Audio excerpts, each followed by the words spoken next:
Hello student, आज मैं कक्षा 12 के विद्यार्थियों के लिए हिंदी में जो आपका नया टॉपिक है, अभी तक मैंने इसका कोई वीडियो नहीं डाला है। आज मैं आपको पत्र लेखन जो कि 6 नंबर में आपका आता है, उस पे जो आपके 3 प्रारूप लगे हुए हैं उन पर मैं वीडियो लेकर आई हूँ। अब इसमें जो आपका हिंदी बोर्ड में ये अनिवार्य प्रश्न है, ये सबसे लास्ट, जब प्रश्न पत्र में सबसे लास्ट का जो क्वेश्चन होता है उसके ये ऊपर रहता है, सबसे लास्ट के क्वेश्चन से जस्ट ऊपर।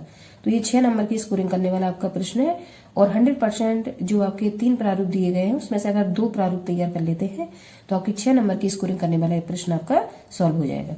आइए देखते हैं आपके सिलेबस में कौन कौन से टॉपिक लगे हुए हैं जो आपको तैयार करने हैं पत्र लेखन में। मैंने लिखा हुआ इसमें पाठ्यक्रम के अनुसार पत्र लेखन। पहला आपका है नियुक्ति हेतु आवेदन पत्र। कहीं पे आपको ज्वाइनिंग लेना है तो उसके लिए आप आवेदन पत्र किस तरीके का लेटर लिखेंगे। दूसरा, बैंक से किसी व्यवसाय के लिए ऋण प्राप्त करने हेतु आवेदन पत्र। अगर किसी बैंक से आपको बिजनेस करने के लिए लोन लेना है तो उसका आप जो लेटर होगा वो अधिकारी को किस तरीके से लिखेंगे। ठीक है। अगला तीसरा, अपने नगर या गांव की सफाई हेतु संबंधित अधिकारी को प्रार्थना पत्र। वो आपकी जो गांव या नगर की जो सफाई होगी, जल भराव होगा, उससे जो संक्रमण फैलने की संभावना रहती है, उससे संबंधित आप किस अधिकारी को प्रार्थना पत्र लिखेंगे ये आपको पता होना चाहिए। तो आप स्वास्थ्य अधिकारी को लिखेंगे नगर निगम में। तो ये मैं जो आपके सिलेबस में 3 आपके ये पत्र लेखन लगे हुए हैं, इनमें से मैं तीनों आपको डालूंगी और अभी तक जो प्रश्न आए हुए हैं वो भी मैं नीचे कवर करने की कोशिश करूंगी। बट इसमें से आप अगर 2 तैयार कर लेते हैं जो भी आपको सरल लगते हैं, या तो ये दोनों तैयार कर लीजिए या फिर ये दोनों तैयार कर लीजिए। मतलब अगर आप दोनों कर लेते हैं तो बीच में आपको चॉइस मिलती है प्रश्न में, इन दोनों में से कोई एक करना होता है। या तो ये आ जाएगा अथवा डला रहेगा, या फिर ये आ जाएगा, या ये आ जाएगा अथवा डला रहेगा, या फिर ये आ जाएगा। ठीक, इस तरीके से आपको चॉइस मिलेगी, आपको कोई एक करना होगा। बट इसमें से कम आपको 2 तैयार होने चाहिए। पहला जो प्रारूप आपका है, बैंक से किसी व्यवसाय के लिए ऋण प्राप्त करने हेतु आवेदन पत्र। पहले मैंने इसको लिखने की कोशिश की है। ठीक, आपको बिल्कुल सिंपल भाषा में लिखा हुआ है, आप एक बार पढ़ लेंगे। बस आपको लेटर लिखने का तरीका आना चाहिए। भाषा तो अपने मन से लिखी जाती है। जैसा कि किस साइड में आपको ये संबोधन लिखना है और जो आपके लेखक हैं, सॉरी लेखक नहीं, जो आपके शाखा प्रबंधक हैं बैंक या आपके जो जिलाधिकारी हैं वो किस साइड वो लिखना होता है। कहाँ आपको नम्र निवेदन करना होता है, महोदय लिखना होता है, कहाँ पे डेट डालनी होती है, कहाँ आपको धन्यवाद लिखना होता है, कहाँ नीचे किस कॉर्नर में अपना नेम लिखना होता है। ठीक है। इस तरीके से जब हमें लिखने का तरीका पता होगा तो हम कोई भी लेटर, कुछ भी उसमें कहा गया हो, बस भाषा चेंज करके उसको इजीली लिख सकते हैं। ये लेटर्स कभी रटे नहीं जाते हैं। आपको लिखने का तरीका अगर पता है, आप एक बार पढ़ लेते हैं तो आप हमेशा इसको लिख सकते हैं। ये आवश्यकता नहीं है कि आपको सिर्फ अभी पेपर में ही इसको लिखना आना चाहिए। इसकी आवश्यकता आपको लाइफ टाइम रहेगी। जब भी आप बड़े हो जाएंगे, कहीं पे भी आपको बैंक से लोन लेना होगा या नियुक्ति के लिए आवेदन पत्र देना होगा, जब आपकी सर्विस लगेगी, तो आपको ये राइटिंग करना आना चाहिए कि लेटर किस तरीके से लिखते हैं। ये एसेंशियल आपका ये फैक्ट है, ये आपको आना ही चाहिए। आइए देखते हैं किस तरीके से हमें प्रश्न पत्र में इसको सॉल्व करना है। आपका प्रारूप फर्स्ट, बैंक से किसी व्यवसाय के लिए ऋण प्राप्त करने हेतु आवेदन पत्र हम देखेंगे। इसमें इस कॉर्नर में आप सेवा में और जिसको लिख रहे हैं, जो आपके बैंक के जो मैनेजर होंगे, ठीक है, उसको हम प्रबंधक लिख सकते हैं। और जिस बैंक को हो सकता है उसमें आपसे पूछा जाए, स्टेट बैंक ऑफ इंडिया, उसके लिए लिखिए, या पंजाब नेशनल बैंक के लिए लिखिए। तो जिस बैंक का नाम दिया जाए वो यहाँ आपको फिट करना है उसको। आप सपोज दैट मैंने इलाहाबाद बैंक का लिया है, लेकिन अगर प्रश्न पत्र में प्रश्न जो आया उसमें किसी और बैंक का नाम दिया हुआ है, तो आप जो भी बैंक का नाम इसमें दिया गया क्वेश्चन में, बस वो वहां उसको आपको फिल करना है। और जो विद्यार्थी जिस जगह के हों अपने अनुसार अपनी जगह डाल सकते हैं, और जहां पे बैंक आपकी जिस मोहल्ले में खुली हुई वो जगह का नाम डाल सकते हैं। ठीक है, कोई रटने की जरूरत नहीं कि हम ऐसा ही लिखें। आप जहां से बिलोंग करते हैं उस जगह को भी आप इस तरीके से लिख के फिल कर सकते हैं। बस लिखने का तरीका ये होना चाहिए कि इस साइड से हम लिखना शुरू करते हैं तो इस साइड से ही आप लिखना शुरू करेंगे। ये चीजें जो इसमें इन्फॉर्मेशन है वो आप चेंज कर सकते हैं। अब देखिए महोदय, महोदय जब आप लिखेंगे तो थोड़ा सा ही आप रुकेंगे तो अल्पविराम का चिन्ह लगाएंगे महोदय में। फिर नई लाइन से आप स्टार्ट करेंगे लिखना। सविनय निवेदन है कि वर्ष 2014 में चौधरी चरण सिंह, ये शॉर्ट में लिख दिया मैंने, चौधरी चरण सिंह ये विश्वविद्यालय है ना, चौधरी चरण सिंह विश्वविद्यालय से बीए की परीक्षा द्वितीय श्रेणी में उत्तीर्ण करने के बाद से अब तक मुझे कहीं कोई रोजगार प्राप्त नहीं हो सका है। आपको विद्यालय का नाम, ये जो विश्वविद्यालय चेंज करना कर सकते हैं। आपको अपनी ये डिग्री है जो भी आपने बीए, हो सकता है आपने बीएससी की तो बीएससी लिख सकते हैं आप। यहाँ द्वितीय श्रेणी मैंने लिखा हुआ है, आपको प्रथम श्रेणी मैं अगर पास की तो प्रथम श्रेणी लिख सकते हैं। ये कोई रटना नहीं है, आपको बस लिखने का तरीका आना चाहिए। ठीक है, अब तक मुझे कहीं कोई रोजगार प्राप्त नहीं हो सका है। ठीक है, फुल स्टॉप लगा देंगे। फिर आगे देखेंगे, मुझे ज्ञात हुआ है कि विभिन्न सरकारी ऋण योजनाओं के अंतर्गत आपका बैंक भी बेरोजगार युवाओं को 5 लाख रुपए तक की ऋण सुविधा दिख रहा है आपको। ठीक है, क्या कहा, अंतर्गत आपका बैंक भी बेरोजगार युवकों को 5 लाख रुपए तक की ऋण सुविधा। अब आपको 5 लाख की जगह 50,000 लेने हैं या आपको 4 लाख ही लेने हैं, तो आपके जो पैसे की क्वांटिटी है वो आप कम ज्यादा कर सकते हैं। जरूरी नहीं कि मैंने जो लिखा हुआ है वही आपको लिखना प्रदान कर रहा है। अतः इस संदर्भ में आवश्यक प्रपत्र आदि भरकर, प्रपत्र मतलब जो भी आपके वहां पे कागज वगैरह भरे जाएंगे वो प्रपत्र उसको कहेंगे। ठीक है, रिकॉर्ड, जिसको आप रिकॉर्ड के नाम से जानते हैं। ठीक है, प्रपत्र आदि भरवा कर मुझे भी 5 लाख रुपए का ऋण प्रदान करने की कृपा करें। ठीक है, तो ये ऋण लेने का किस तरीके से लिखा जाएगा मैंने बता दिया आपको। अब यहाँ जब आप बैंक से ले रहे हैं तो उसको धन्यवाद भी देंगे, तो इस साइड आप लिख देंगे धन्यवाद। ठीक है, फिर डेट डाल देंगे। अब डेट जरूरी नहीं, मैंने आज की डाली तो आप आज की डालो, जो भी डेट आपका मन करे वो आप डाल सकते हो, क्योंकि प्रारूप लिख रहे हैं, कोई ओरिजिनल नहीं लिख रहे हैं। फिर यहाँ प्रार्थी, आप प्रार्थना कर रहे हो। ठीक है, कोई अधिकारी से जब आप लिखते हो तो उसको प्रार्थना ही करते हैं, तो प्रार्थना के लिए क्या लिखते हैं, प्रार्थी। ठीक है, अगर आप विद्यालय के लिए लिख रहे होते तो आप विद्यार्थी डालते। ठीक, लेकिन प्रार्थना कर रहे हैं किसी अधिकारी को तो प्रार्थी लिखेंगे। फिर अपना नाम डाल देंगे, और नाम नहीं डालना है तो हिंदी का आप लिख रहे हैं तो आवासा डाल सकते हैं। ठीक है, और जब इंग्लिश में लिखते हो तो XYZ डाल देते हैं। ठीक है, तो हिंदी का लिख रहे हैं तो आवासा डाल सकते हो, नाम नहीं डालना है तो मत डालो। फिर सुपुत्र श्री धर्मवीर, अपने पिताजी का नाम डाल देंगे। नाम अगर आप पिताजी का नहीं डालना तो ये भी आवासा लिख सकते हैं। फिर जगह का नाम, जहां आप मोहल्ले में रह रहे हैं, तो ये मेरठ का है 25 साकेत। ठीक है, 25 नंबर होगा उनका घर का, और साकेत मोहल्ला, और मेरठ जगह का नाम। इस तरीके से हम एक जो आपका प्रारूप होगा लेटर का, इसको इस तरीके से लिख सकते हैं। बहुत सिंपल होता है, 6 नंबर की स्कोरिंग करने में बहुत हेल्प करता है। जो बच्चे सारा नहीं तैयार कर सकते हैं, उनको कोई टॉपिक कठिन लगता है, तो जो आपकी हिंदी में सरल टॉपिक है पहले आप उनको उठाइए और उनसे अपनी तैयारी को आधार दीजिए। अगर आप ये जो अच्छी स्कोरिंग करने वाले प्रश्न है और सिंपल भी है, और यहाँ से आप आंसर राइटिंग करना शुरू करते हैं पेपर में, तो आप पेपर भी जल्दी कर लेंगे और आप काफी सारा उसमें लिख सकते हैं। प्रारूप सेकंड में आपके बोर्ड में क्या पूछा जाता है, अपने नगर या गांव की सफाई हेतु संबंधित अधिकारी को प्रार्थना पत्र। जैसा कि आपके सिलेबस में 3 प्रारूप दिए गए हैं, मैं दूसरा प्रारूप आपको बता रही हूँ, पहला मैं आगे बता चुकी हूँ आपको। ठीक है, तो ये 2 प्रारूप आपके हैं, सिंपल है, आप सारे एक साथ देख लीजिए, आपकी आसानी से 6 नंबर की तैयारी कंप्लीट हो जाएगी। ये जो प्रारूप दिया गया है, ठीक है, प्रारूप का हमने नाम डाल दिया क्या है, नगर और गांव की सफाई हेतु हमें अधिकारी जो है उनको प्रार्थना पत्र लिखना है। अब जो नगर और गांव की सफाई हेतु अधिकारी होंगे तो वो आपके स्वास्थ्य अधिकारी भी हो सकते हैं और नगर निगम के अधिकारी भी हो सकते हैं। ठीक है, अब देखिए किस तरीके, जैसे पिछला हमने लिख के देखा था, उसमें कहाँ से शुरुआत की थी, सेवा में, तो इसे भी ऐसे लिखेंगे सेवा में। अब जिसको लिख रहे हैं मुख्य नगर अधिकारी, ठीक है, नगर पालिका का कोई अधिकारी, उसको लिख रहे हैं। अगर यहाँ पे स्वास्थ्य अधिकारी लिख के आ जाएगा, ठीक है, यहाँ पे अगर स्वास्थ्य लिख के आ जाए तो आप यहाँ नीचे स्वास्थ्य अधिकारी ही डालेंगे। जो प्रश्न पत्र में पूछा जाए उन चीजों को आप अंडरलाइन दे देंगे और वही आपको, ठीक है, संबोधन में लिखना है। फिर नगर निगम, ठीक है, नगर पालिका के अधिकारी कह रहे हैं तो नगर निगम, जगह मैंने फिर से मेरठ डाला, आपको आप जहां से बिलोंग करें उस जगह को आप डाल सकते हैं। अगला, इसमें एक चीज आप याद रखेंगे, विषय लिखना पड़ेगा आपको। ठीक, विषय में जल भरा हुआ गंदगी के कारण फैलने वाले संक्रमण के संबंध में। ठीक है, आप जो भी विषय लिख रहे हो, आप जिस पेन से लिख रहे हो, नीले पेन से, उसी से लिखना है। रेड पेन का यूज आप लोग बोर्ड में नहीं करेंगे। ठीक है, ये मैंने सिर्फ अच्छा लिखने के लिए इस तरीके से लिख दिया है, बट आप केवल जो आपका ब्लैक पेन होगा और ब्लू पेन होगा, बस 2 पेन का यूज करेंगे बोर्ड में। अदरवाइज आप किसी भी आप जेल पेन का या किसी भी और अन्य कलर के पेन का यूज नहीं करेंगे, मना होता है बिल्कुल स्ट्रिक्टली। आगे देखिए, विषय जल भरा हुआ गंदगी कारण फैलने वाले संक्रमण के संबंध में। इस तरीके से हम इसी काले पेन से लिखना चाहिए, बट मैंने लाल से लिख दिया। आप जो भी नीले से लिखेंगे तो विषय ऐसे ही लिखेंगे आप लोग।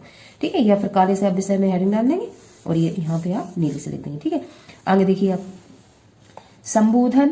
संबोधन में हम क्या लिखेंगे, महोदय। ठीक है, मैं आपका ध्यान मेरठ नगर में फैलने वाले संक्रमण की आशंका की ओर ध्यान आकर्षित करना चाहता हूँ। अब लड़के लिखेंगे तो चाहता हूँ, लड़कियां लिखेंगी तो चाहती हूँ। आगे देखिए, इधर हाल ही में हुई घनघोर वर्षा और बाढ़ के कारण न केवल पूरी नगरी या नगर भी लिख सकते हो जल भराव के संकट से ग्रस्त है, बल्कि इसके साथ साथ चारों ओर व्याप्त गंदगी के कारण यहाँ बस्तियों के लोगों का जीना भी दूभर हो गया है। ठीक है, दूभर मतलब मुश्किल।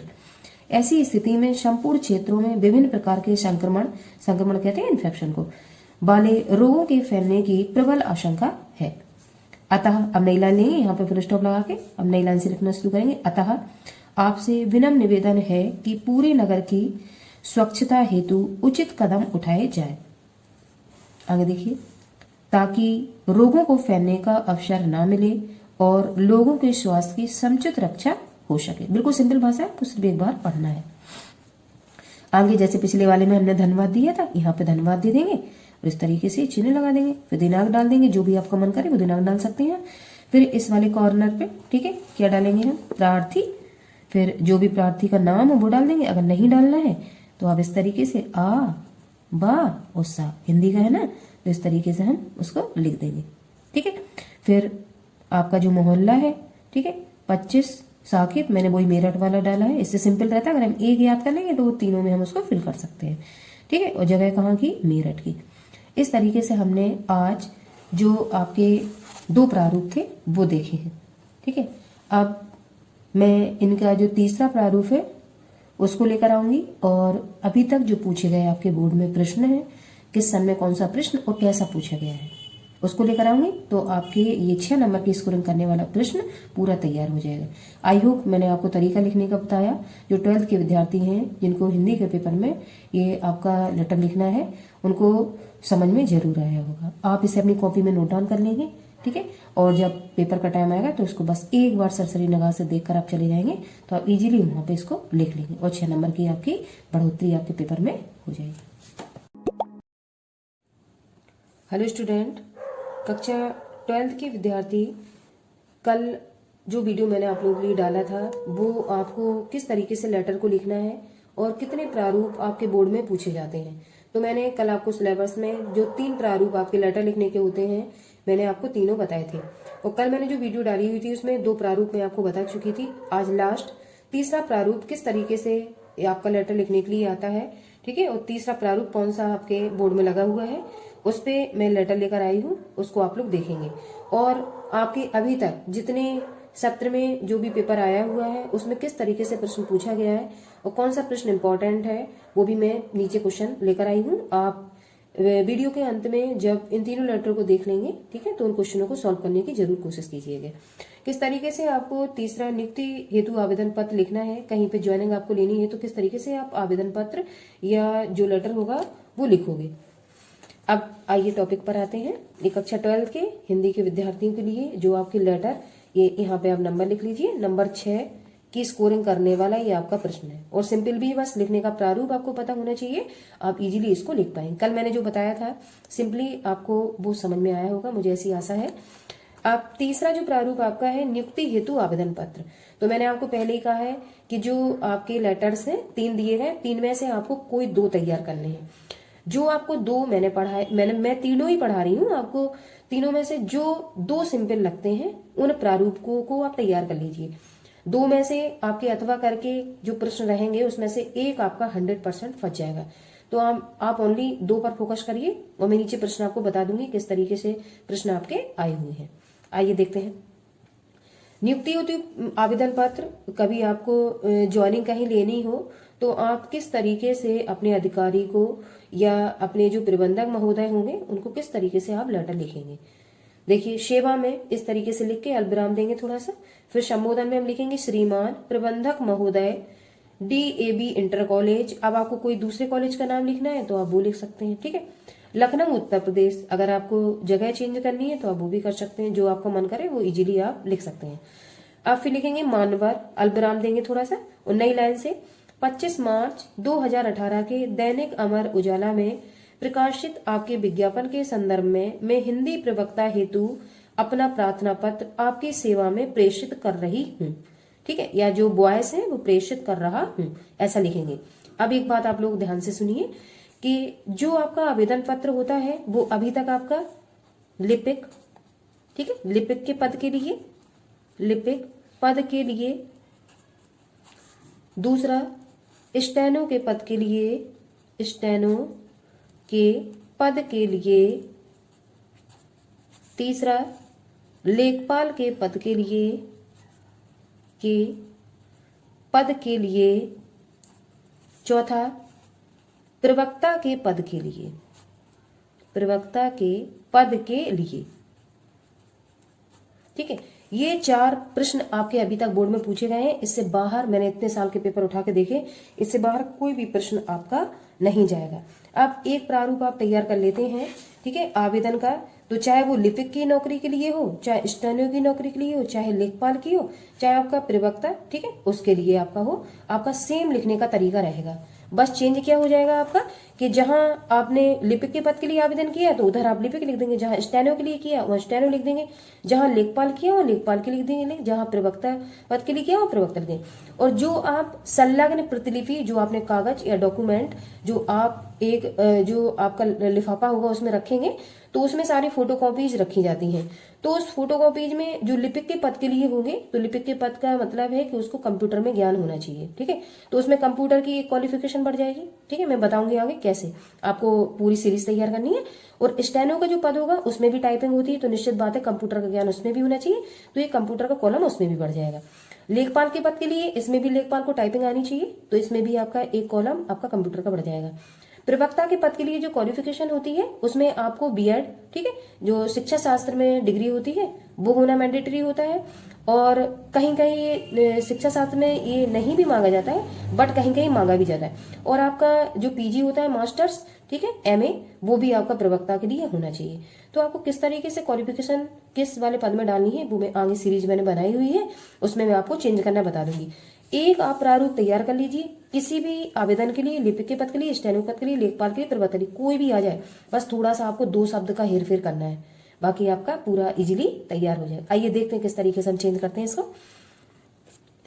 ये मैं आपको बता ही चुकी हूँ, विज्ञापन एक अमर उजाला जो पेपर है उसमें आपका निकला हुआ है, और हिंदी के प्रवक्ता पद हेतु मुझे आवेदन पत्र प्रेषित करना है, तो वो मैं आपको समझा चुकी हूँ। आगे देखिए, मैं अपनी शैक्षणिक योग्यता मैंने जितनी भी शिक्षा ग्रहण की है, ठीक है, प्रवक्ता का मतलब है जैसे मैं आप लोगों को पढ़ा रही हूँ, ऐसे ही किसी जब सरकारी कॉलेज में बच्चों को पढ़ाने के लिए जब शिक्षक का अपॉइंटमेंट होता है, ठीक है, तो उन सरकारी शिक्षकों को एक आवेदन पत्र देना होता है। जी, जो आप लिख रहे हो ना वो इसका प्रारूप होगा। जो सरकारी टीचर होंगे वो प्रवक्ता के पद के लिए अपना जो भी क्वालिफिकेशन वगैरह होगा या आवेदन करना चाहेंगे उनके लिए आपसे पूछ रहा है। ठीक है, जो आपके 9th 10th first year inter के बच्चों को जो टीचर पढ़ाते हैं उनको हम प्रवक्ता कहते हैं। ठीक है, तो ये प्रवक्ता का पद का मैं उसी का आपको लिखने का प्रयास कर रही हूँ, किस तरीके से आपको लिखना है। आगे देखते हैं, मैं अपनी शैक्षणिक योग्यता मतलब मैंने जितनी भी पढ़ाई की है वो सारे डॉक्यूमेंट, साहित्यकार अनुभव मैंने कितने साल पढ़ा हुआ है, एक्सपीरियंस मेरा कितना है, वर्किंग एक्सपीरियंस मेरा कितना है बच्चों को पढ़ाने का, ठीक है, का विवरण नीचे दे रही हूँ। और जो बॉयज होंगे वो लिखेंगे दे रहा हूँ। ठीक है, अब आगे देखिए, आशा करती हूँ, अब जो बॉयज होंगे वो लिखेंगे आशा करता हूँ। ठीक, इतना आप चेंज कर सकते हैं, स्वर का परिवर्तन है कि आप मुझे इस पद हेतु योग्य समझकर मुझे सेवा देने का शुभ अवसर प्रदान करेंगे। ठीक है, तो ये हम किसी अपने जो अधिकारी हैं उनको लेटर लिख रहे हैं, क्योंकि उन्होंने विज्ञापन डाला हुआ है और मुझे उस पद की जरूरत है, तो मैं उनको एक लेटर लिखूंगी। किस तरीके से तो वो लिखा जाता है वो मैंने आपको बताया। ठीक है, इस पद हेतु मेरी योग्यता उस अनुसार है तो मैं इस पद के लिए आवेदन करना चाहती हूँ। ठीक है, तो सु अवसर मतलब बहुत अच्छा अवसर मुझे आप प्रदान करेंगे। अब आगे देखिए, अगर आवेदन करने के लिए जब आपको लिखने के लिए लेटर्स आएगा तो उसमें आपको एक ये सीरीज बनानी होती है। अगर आप ये जो मैंने ये आपको सीरीज बना के बताई है, अगर ये आप बनाते हो कॉपी में, ठीक है, कोई कठिन नहीं है, बिल्कुल सिंपल है। इसको अगर आप बनाते हैं तो आपके 6 में 6 नंबर मिलते हैं। और मेरे हिसाब से आपको जो आवेदन का प्रारूप आता है उस पे ही लेटर लिखना चाहिए, क्योंकि आवेदन के प्रारूप में एक सीरीज ये अलग से डलती है। और जितना आप लिखोगे स्वास्थ्य अधिकारी के लिए, ठीक है, जो लिखोगे उसमें कोई इस तरीके का प्रारूप नहीं बनता है। और एक मैंने आपका और बताया था, जो आपका ऋण मांगने के लिए होगा बैंक के लिए, उसमें भी आपको कोई क्वालिफिकेशन देने की जरूरत नहीं पड़ती है, तो वहां पे भी ये सीरीज नहीं बनती है। और जब जो बच्चे इस वाली सीरीज को फॉलो करके नियुक्ति वाला आवेदन पत्र लिखते हैं तो उनको अच्छी स्कोरिंग करने में हेल्प मिलती है, बिकॉज आपको ये सीरीज बनाना आना चाहिए। अब देखिए कैसे हम सीरीज बनाते हैं। जो भी हम योग्यता या पढ़ाई कर लेते हैं तो जब पूरी एजुकेशन पूरी हो जाती है तब उसके बाद ही तो हम कोई जॉब करते हैं। तो जॉब के लिए सबसे पहले हमें स्टडी करना जरूरी होता है और अच्छे मार्क्स लाने होते हैं। उसके लिए हमें क्या मिलता है, उसके लिए हमें रिपोर्ट कार्ड मिलता है। उस रिपोर्ट कार्ड में जो भी क्वालिफिकेशन लिखी होती है, ठीक है, प्रथम श्रेणी, द्वितीय श्रेणी, किस जगह से आपने की, कौन सा बोर्ड आपका था, कितने सन में आपने की और कौन कौन सी कक्षा आपने पास की, ये 4 आपके टॉपिक रहते हैं। अब देखिए पहले देखते हैं, सबसे पहले परीक्षा या योग्यता। दूसरा, उत्तीर्ण होने का वर्ष जब आपने पास किया है, जैसे कि आप 2024 में एग्जाम दे रहे हो तो 2024, ठीक है, तो आपका मैट्रिक, मैट्रिक मतलब क्या हो गया, हाई स्कूल। तो हाई स्कूल आप 2024 में दे रहे हो, तो जब अपना प्रारूप आप लिखेंगे, जब अपनी क्वालिफिकेशन कंप्लीट कर लेंगे तो यहाँ 2024 से शुरू करेंगे, क्योंकि हाई स्कूल आपने कब किया, 2024। फिर इंटरमीडिएट आपको कितने में होगा, 26 में, तो 2026 डालेंगे। फिर बीए आपका कितने में हो जाएगा, 27, 28, 29 में, तो आप फिर 27, 28, 29 डाल देंगे यहाँ पे, ठीक है। इस तरीके से आपको जो भी साल में आपने अपनी एजुकेशन ग्रहण की है या जब रिपोर्ट कार्ड आपको मिला है, तो इस तरीके से आप उत्तीर्ण होने का वर्ष उसमें अंकित कर देंगे। अब देखिए श्रेणी, श्रेणी कहते हैं फर्स्ट डिवीजन आया, सेकंड डिवीजन आया, थर्ड डिवीजन आया, तो हमको ये भी तो लिखना होता है। फिर अगला, बोर्ड विश्वविद्यालय, किस बोर्ड से हमने ये जो रिपोर्ट कार्ड है या जो हमने परीक्षा पास की है, वो बोर्ड कौन सा है, कई सारे बोर्ड होते हैं। यूपी बोर्ड के विद्यार्थी यूपी माध्यमिक शिक्षा परिषद ये लिखते हैं, ठीक है, और दूसरी जगह के वो दूसरी जगह का लिखेंगे। अब जो बीए वगैरह करते हैं वो इलाहाबाद विश्वविद्यालय है, झांसी विश्वविद्यालय, बीयू झांसी, मेरठ विश्वविद्यालय, तो जहां से आपने बीए किया होता वो हम डालते हैं, ठीक है। अब देखिए परीक्षा एवं योग्यता में सबसे पहले हाई स्कूल, इंटरमीडिएट, इसको हम कहेंगे 12th, ठीक है। अब इंग्लिश इसलिए नहीं डालते क्योंकि हम हिंदी का लिख रहे होते हैं, तो सारा हमको हिंदी में ही लिखना होता है, ठीक है। फिर बीए, बीए कला से किया, ठीक है, आर्ट्स से। फिर टंकर डिप्लोमा, ठीक है, टंकर डिप्लोमा, जैसे कि मैंने पीछे आपको लिपिक, स्टेनो और लेखपाल का बताया। तो टंकर मतलब, टंकर कहते हैं कंप्यूटर को, ये हिंदी में टंकर लिखा जाता है, कंप्यूटर नहीं लिखते हैं, ठीक है। तो टंकर डिप्लोमा, जो कंप्यूटर का डिप्लोमा होगा उसको हम क्या कहेंगे, टंकर डिप्लोमा, ठीक है। तो इन्होंने प्रथम श्रेणी में ITI लखनऊ से इन्होंने प्राप्त किया हो, इस तरीके से मैंने लिख दिया। और आप प्रवक्ता के, तो मैंने ये जितने भी आपको चार मैंने प्रारूप बताए हैं, जिसमें स्टेनो, लिपिक, लेखपाल और आपका प्रवक्ता, तो चारों की सीरीज वर्क करेगी। आप एक तैयार कर लीजिए जो मैं बता रही हूँ, चारों में इसी को डाल दीजिए, आप आपको पूरे नंबर मिलेंगे। कोई अलग से कुछ तैयार करने की जरूरत नहीं है कि आप चार प्रारूप अलग, स्टेनो का अलग करो, लिपिक का अलग करो और फिर लेखपाल का अलग करो और प्रवक्ता का अलग करो। एक तैयार कर लो, बस थोड़ा सा उसमें चेंज कर, लिपिक के पद के लिए तो लिपिक का पद लिख देना, स्टेनो के लिए तो स्टेनो को लिख देना, और अगर आपका लेखपाल का पूछा जाए तो लेखपाल का। बट एक चीज याद रखोगे आप, स्टेनो, लिपिक और लेखपाल के लिए कंप्यूटर जरूरी है, तो आप चौथे कॉलम में टंकर डिप्लोमा जरूर डालेंगे इसको, ठीक है। और अगर प्रवक्ता के लिए कर रहे हैं तो आप टंकर डिप्लोमा डाल के बीएड डाल देना और MA डाल देना। अगर इसको आप भूल जाते हो तो कोई बात नहीं, इन दोनों को आप डाल दोगे, आपकी सीरीज कंप्लीट हो गई। अब अगर आप ये तैयार कर लोगे के लिए तो ये चारों में आपकी वर्क कर देगी, ठीक है। आइए अब देखते हैं किस तरीके से। मैट्रिक, मैट्रिक इन्होंने हाई स्कूल जो आपका है 2010 में इन्होंने किया, प्रथम श्रेणी इनका फर्स्ट डिवीजन आया हुआ है, इस बोर्ड से किया इन्होंने, उत्तर प्रदेश माध्यमिक शिक्षा परिषद से किया, जिससे आप लोग अभी पेपर देने में स्पेशल यूपी बोर्ड के विद्यार्थियों के लिए बात कर रही हूँ। सेकंड, इंटरमीडिएट 12th, मैं यूपी बोर्ड के विद्यार्थियों की इसलिए बात करती हूँ क्योंकि मैं भी यूपी से थोड़ा कनेक्शन ज्यादा है।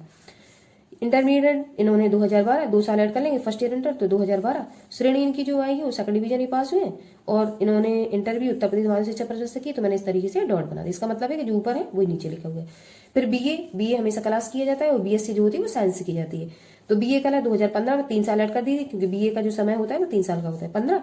फिर इन्होंने की श्रेणी है 2 थी, आप कोई रटने की जरूरत नहीं है, आप प्रथम लिख दो चारों में, अगर आपको रटने की जरूरत है, प्रथम श्रेणी आई, ठीक है। सन आप बढ़ा के लिख सकते हो, आपकी 2010 और 2 साल में इंटर होता है फर्स्ट ईयर प्लस, और फर्स्ट ईयर इंटर प्लस 2012 2 साल ही हो गए। बीए 3 साल में होता है तो 12 से 15 ही हो गया। टंकर डिप्लोमा 1 साल का ही होता है। फिर जब आप बीएड करोगे तो ये बीएड आपका इसमें जोड़ने के लिए 2016 में करोगे आप, ठीक है, क्योंकि दोनों साल मैंने एक डाले, ऑब्लिक का निशान लगा दिया, या तो ये या तो ये, ठीक है। फिर MA जब करोगे तो 2 साल का MA रहता है, तो 2018 लिख दिया, ठीक है। श्रेणी आपको रटना नहीं है, जो भी मन करे सो लिख देना। फिर अगला बीए देखिए, इलाहाबाद विश्वविद्यालय से किया, आपको लिखना है झांसी विश्वविद्यालय तो झांसी लिख देना। फिर टंकर डिप्लोमा आपने कहीं और से किया हुआ है तो आप वो जगह डाल सकते हैं, ठीक है। लखनऊ से नहीं किया आपने, मेरठ से किया, मैंने डाल दीजिए। MA आपने इलाहाबाद विश्वविद्यालय से किया या BU झांसी से किया, मेरठ से किया, जहां से भी करना हो वो आप अपने अनुसार इसको डाल सकते, क्योंकि अभी तो आप लोग प्रारूप लिख रहे हो ना, कोई एक्चुअल में तो आप एप्लीकेशन लिख नहीं रहे हो, लेटर कोई लिख नहीं रहे हो, अभी सिर्फ आपको प्रारूप बताना है कि आपको लिखना आता है या नहीं आता है। आगे देखिए, कार्य अनुभव, समाचार पत्र अमर उजाला लखनऊ में अक्टूबर 2015 से अब तक सहायक के पद पर सेवारत। मैं 2015 से अब तक सहायक के पद पर सेवारत हूँ, मतलब काम कर रहा हूँ या कार्य कर रहा हूँ। जन्म तिथि 5 सितंबर 1994, आपको जन्म तिथि जो भी मन करे वो लिख दो, ठीक है। संलग्न, संलग्न का मतलब होता है जो मैं आवेदन कर रही हूँ या कर रहा हूँ उसके लिए जो लिफाफा में मैं जो फोटोकॉपी रखूंगी अपनी मार्कशीटों की, उनको कहते हैं संलग्न। मैंने क्या क्या रखा हुआ है आपका अटेस्ट करके, या जो फोटोकॉपी है वो। मैट्रिक मतलब हाई स्कूल की मार्कशीट रखी हुई, इंटरमीडिएट की रखी हुई है। BA से है टंकर डिप्लोमा, टंकर मैंने क्या बताया था, टंकर किसको कहते हैं, कंप्यूटर को, ठीक है, कंप्यूटर, ठीक है। टाइपिंग आना, ठीक है, टाइपिंग किसमें, आपकी कंप्यूटर में। तथा बीएड आपकी जो टीचर होते हैं बच्चों को पढ़ाने के लिए, उनको स्पेशली ये ट्रेनिंग करनी होती है, उसको बीएड कहते हैं। तथा MA अंक पत्रों की अभिप्रमाणित प्रतिलिपि। ठीक है, प्रमाणित मतलब जो आप साइन करते हो ना प्रमाण करके कि हाँ ये वेरीफाइड है, इन्होंने यूनिवर्सिटी से जो एक्चुअल है, कोई फ्रॉड नहीं है, उससे किया हुआ है। फिर दूसरे में matric, high school, intermediate, 12th, BA सहित टंकर डिप्लोमा के प्रमाण पत्रों की अभिप्रमाणित प्रतिलिपि रखी। प्रतिलिपि कहते हैं फोटो कॉपी को। ठीक है, फोटो कॉपी सभी लोग जानते होंगे, फोटो कॉपी। अब लिखना नहीं है पेपर में फोटो कॉपी, प्रतिलिपि लिखोगे करना। अब नीचे देखो, दिनांक 2 अप्रैल 2018, आपको जो मन करे वो डेट आप डाल सकते हो। ठीक है, बस यहाँ याद रखना जो जन्म तिथि आपकी होगी उसके आगे की होनी चाहिए, क्योंकि जब आप क्वालिफिकेशन कंप्लीट कर चुके होंगे वो लिखोगे आप यहाँ पे। संलग्न प्रमाण पत्रों की सत्यापित प्रतिलिपियां। सत्यापित का मतलब है सत्य पर आधारित या किसी डॉक्टर वगैरह से, अधिकारी से साइन किया हुआ कि वेरीफाइड है, इन्होंने ये सारी योग्यताएं ग्रहण की हैं या इनके पास ये सारे रिपोर्ट कार्ड हैं, वेरीफाइड है। ठीक है, अब इस साइड कॉर्नर पे हम डालेंगे भवदीय, जिसमें कोई आपको नाम लिखना है नाम लिख दो, नहीं लिखना है तो आ, बा और सा इस तरीके से लिख देंगे हम। ठीक है, और किसी जगह का नाम जो मोहल्ला वगैरह आपको डालना हो। ठीक है, तो मैंने 2018 पुरानी मंडी डाला हुआ है और लखनऊ उत्तर प्रदेश डाला हुआ है, क्योंकि आगे भी मैंने लखनऊ उत्तर प्रदेश लिया था। अब इम्पोर्टेंस प्रश्न देख लीजिए आप लोग। अभी तक जो बोर्ड में आपके पूछे गए 6 नंबर के प्रश्न हैं लेटर के, वो भी मैंने निकाल के रखे हुए हैं किस तरीके से आपका प्रश्न पूछा गया है। अब ये 6 नंबर आपके पक्के मैंने लिख दिया कि इस तरीके से अगर तीनों प्रारूप आप देख लेंगे तो आपका 6 नंबर की जो स्कोरिंग है वो कंप्लीट हो जाएगा। अब देखिए हिंदी लेटर यूपी बोर्ड। ठीक है, आज का मैंने डेट डाला हुआ है। अब पहला प्रश्न देखिए, समाचार पत्र में प्रकाशित विज्ञापन के आधार पर लेखपाल पद नियुक्ति हेतु अपने जनपद के जिलाधिकारी को एक आवेदन पत्र लिखिए। ठीक है, जब संबोधन में आप लिखेंगे जिलाधिकारी कह रहे हैं तो जिलाधिकारी ही डालेंगे, वहां पे प्रबंधक नहीं डालेंगे। ठीक है, ये 16 में पूछा गया प्रश्न है आपका। ठीक है, तो देखो लेखपाल के लिए मैंने पहले ही बताया, वो जो सीरीज मैंने बताई है आवेदन के लिए वो आप तैयार करके रखेंगे। दूसरा, अपना कुटीर उद्योग प्रारंभ करने हेतु इलाहाबाद बैंक के प्रबंधक को ऋण प्राप्त करने हेतु एक पत्र लिखिए। वेरी इंपॉर्टेंट, 16, 14, 11, 10, 9 और 6 में ये पूछा गया है। ठीक है, तो ऋण प्राप्ति हेतु जो आपको इलाहाबाद बैंक के प्रबंधक को जो लेटर लिखना था वो मैं आपको आगे बता चुकी हूँ। ठीक है, तो आप उससे जाके देख सकते हैं। और देखो वही प्रश्न आया हुआ है जो मैंने तीनों प्रारूप आपको पढ़ाए। अब अगला प्रश्न देख लीजिए।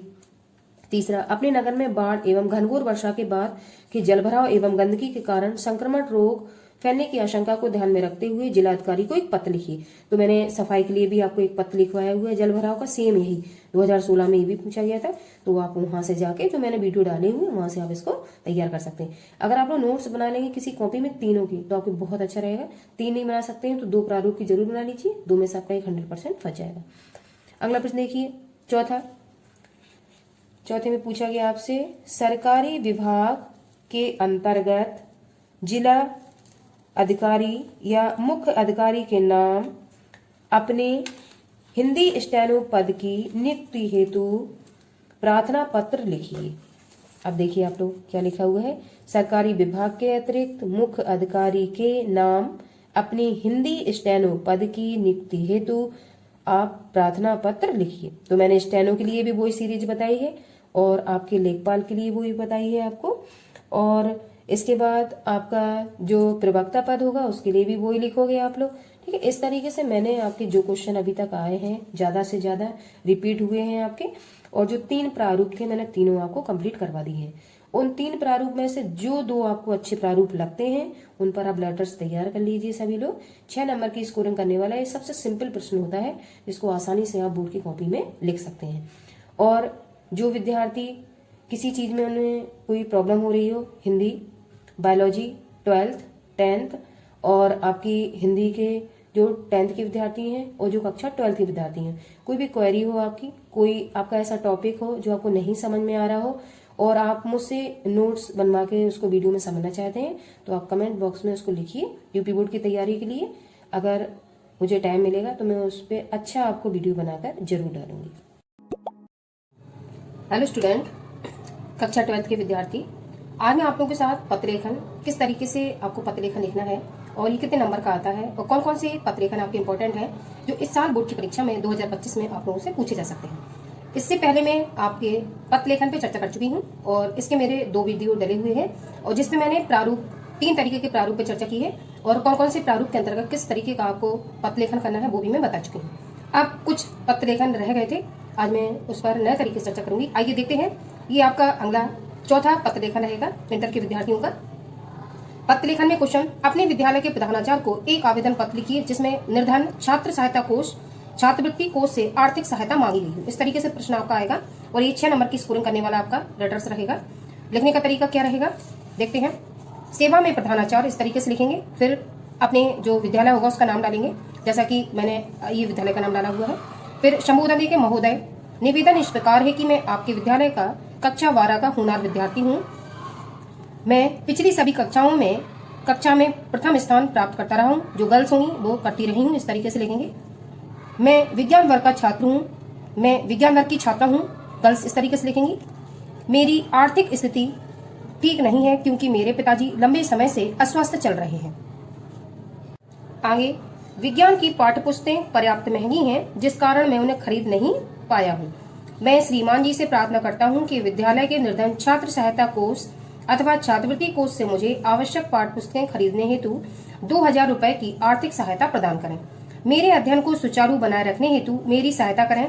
मैं आपको विश्वास दिलाता हूँ, कल से लिखेंगे दिलाती हूँ, कि आगामी बोर्ड परीक्षा में उत्तम प्रदर्शन करते हुए जनपद में विद्यालय का नाम रोशन करने का प्रयास करूंगा। गर्ल्स लिखेंगी करूंगी। अतः आर्थिक सहायता प्रदान कर मुझे अनुग्रहित करें। कॉर्नर में दिनांक डालेंगे और सन डालेंगे। फिर आप क्या आज्ञाकारी शिष्य, गर्ल्स लिखेंगी शिष्या, जो भी नाम हो वो नाम डाल सकते हैं, या फिर इस तरीके से आप लोग आ बा और सा लिख सकते हैं। ठीक है, और अपनी कक्षा डाल देंगे कौन सी है आपकी। तो इस तरीके से एक जो आपका लेटर्स है वो इस तरीके से लिखा जाता है। कहाँ पैराग्राफ चेंज करना है, कैसे हमें संबोधन लिखना है, उस पर मैंने आपको लिखने का तरीका बताया है। इससे पहले भी मैं आपको 2 वीडियो डाल चुकी हूँ जिसमें मैंने 3 तरीके के प्रारूप पे विस्तार से चर्चा की हुई है। टोटल मैं आज जितने भी प्रारूप आज आपको बताऊंगी वो पिछले जो वीडियो में बता चुकी हूँ। अगर आप टोटल तैयार कर लेते हैं तो आपका 100% 6 नंबर का एक लेटर्स फंस जाएगा। अगला लेटर देखेंगे। खेल के सामान की व्यवस्था हेतु प्रधानाचार्य को एक पत्र लिखिए।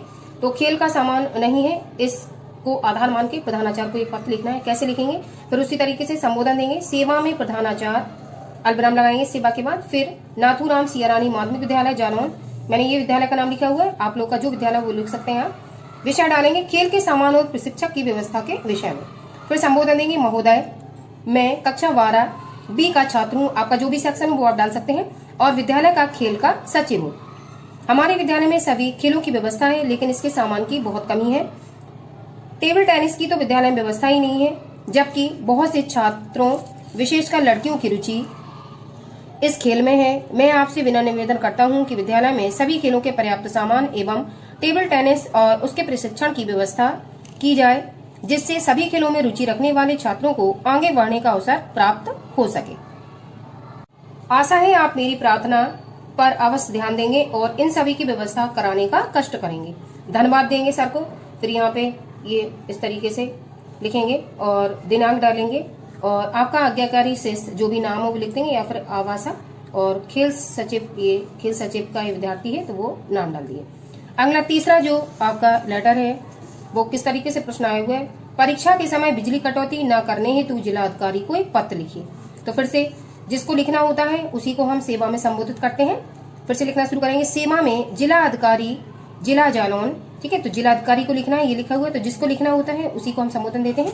फिर आगे लिखेंगे महोदय, निवेदन इस प्रकार है कि इस समय सभी बोर्डों की वार्षिक परीक्षाएं चल रही हैं, किंतु बिजली विभाग द्वारा पूरे प्रदेश में रात्रि को अघोषित बिजली कटौती की जा रही है। इस कटौती के कारण सभी छात्रों के अध्ययन में बाधा पड़ रही है।